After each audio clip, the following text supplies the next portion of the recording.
تبارک و تعالیٰ نے حضرت موسیٰ علیہ السلام کو اپنا نائب خلیفہ بنا کر بھیجا. اسی طریقے سے انبیاء آتے رہے, کتابیں بدلتی رہی, رسول اللہ نے نظام آتے رہے, شریعتیں بدلتی رہی, توریت بدلتی گئی کیونکہ انجیل کا نزول ہونے والا تھا. زبور اٹھا لی گئی کیونکہ انجیل آنے والی تھی. انجیل اٹھا لی گئی کیونکہ افضل الکتاب قرآن کا نزول ہونے والا تھا. لیکن جب اللہ تبارک و تعالیٰ نے اپنی آخری کتاب اپنے آخری نبی کو دے کر مبعوث فرمایا تو یوں فرما دیا, اے محبوب, وہ اور رسول اللہ علیہ نظام تھے جن کی شریعتیں بدل دی گئی, وہ اور رسول اللہ علیہ نظام تھے جن کی کتابیں منسوخ کر دی گئی. اے میرے محبوب, اب نہ آپ کی کتاب بدلی جائے گی, نہ آپ کے بعد کوئی رسول آئے گا.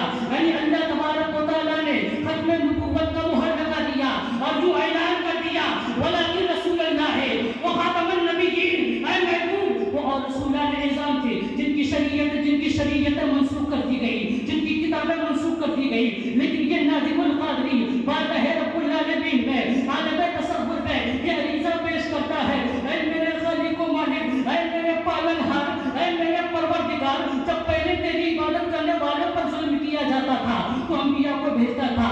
آدم صفی اللہ کو بھیجا, ابراہیم خلیل اللہ کو بھیجا, موسیٰ کلیم اللہ کو بھیجا, نوح نجیب اللہ کو بھیجا, عیسیٰ روح اللہ کو بھیجا, محمد مصطفیٰ حبیب اللہ کو بھیجا. لیکن اے میرے خالق و مالک, ابھی تو مسلمانوں پر ظلم ہو رہا ہے. کہیں پہ ہماری مسجدیں شہید کی جا رہی ہے, کہیں پہ ہمارے مدرسے پہ بلڈوزر چلایا جا رہا ہے, ہماری بہو بیٹیوں کی عزت کے ساتھ کھلواڑ کیا جا رہا ہے.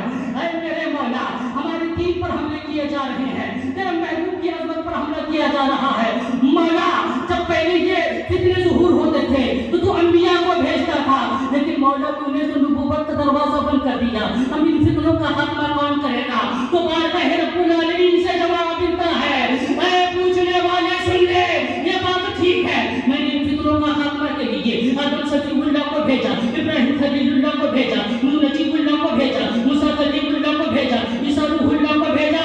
لیکن جب میں نے اپنے آخری نبی کو بھیج کر ختم نبوت کا مہر لگا دیا تو گھبراؤ نہیں, میں نے نبوت کا مہر, میں نے باب نبوت بند کر دیا, لیکن باب ولایت کھول دیا.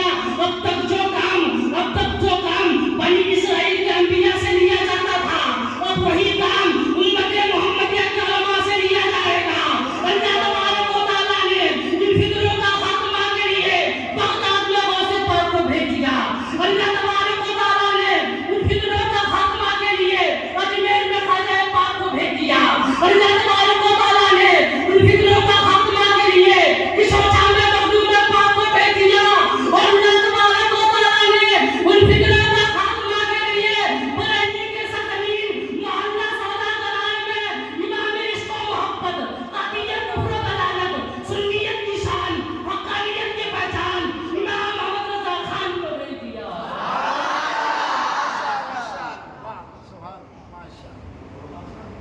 اب تک جو کام بنی اسرائیل کے انبیاء سے لیا تھا, اب وہی کام امت محمدیہ کے علماء سے لیا جائے گا, اولیاء سے لیا.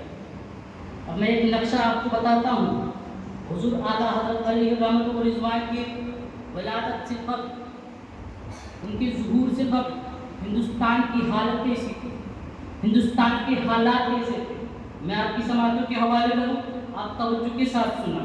حضرات محترم, حضور اعلیٰ حضرت رحمۃ اللہ علیہ سے قبل ہندوستان کی فضا نصریت, دیوبندیت, وہابیت, قادیانیت, مرزائیت کے تیز و تند آندھیوں سے غبار آلود ہو چکی تھی. بے دینی اور بد عقیدگی کی گھٹا ٹوپ تاریکی چاروں طرف چھا چکی تھی. بد مذہبی کی کالی کالی گھٹاؤں نے ایمان و ہدایت کی روشنی کو ڈھانپ کر رکھا تھا. خود ساختہ مفکرین اسلام اسلامی مسائل اور شرعی احکام کی شکلیں بگاڑ چکے تھے. محدث اور مولوی کہلانے والے خدا تعالیٰ کی رضائے عظمت پر جھوٹ کا دھپا لگا رہے تھے. کوئی نبی کریم کے علم غیب کو شیطان کے علم سے کم بتا رہا تھا, کوئی نبی کو مر کر مٹی میں ملنے والا بتا رہا تھا, کوئی یہ لکھ رہا تھا جس کا نام محمد و علی ہو وہ کسی چیز کا مالک و مختار نہیں, کوئی یہ کہہ رہا تھا نماز میں نبی کا خیال لانا گدھے کے خیال لانے سے بدتر ہے نعوذ باللہ. ایسے حالات میں ضرورت تھی ایک ایسے قائد و رہنما کی جو سرور انبیاء کا سچا وارث بن کر اپنی نورانی کرنوں سے ہٹا ٹوپ تاریکیوں کو تتر بکر کر دے. ضرورت تھی ایک ایسے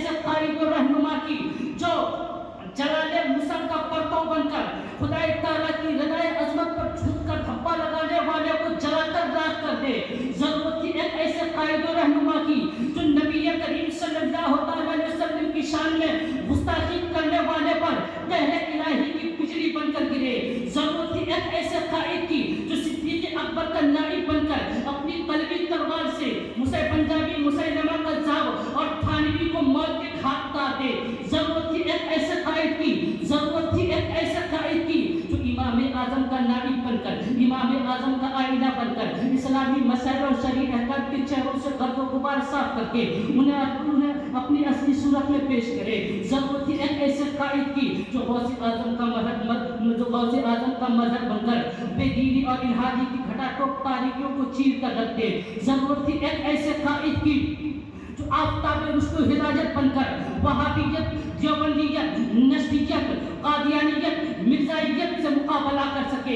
ضرورت تھی ایک ایسے قائد کی, ضرورت تھی ایک ایسے قائد کی جو دین کا بادشاہ بن کر ایمان کے ڈاکوؤں کا بھیجا نکال کر باہر کر دے.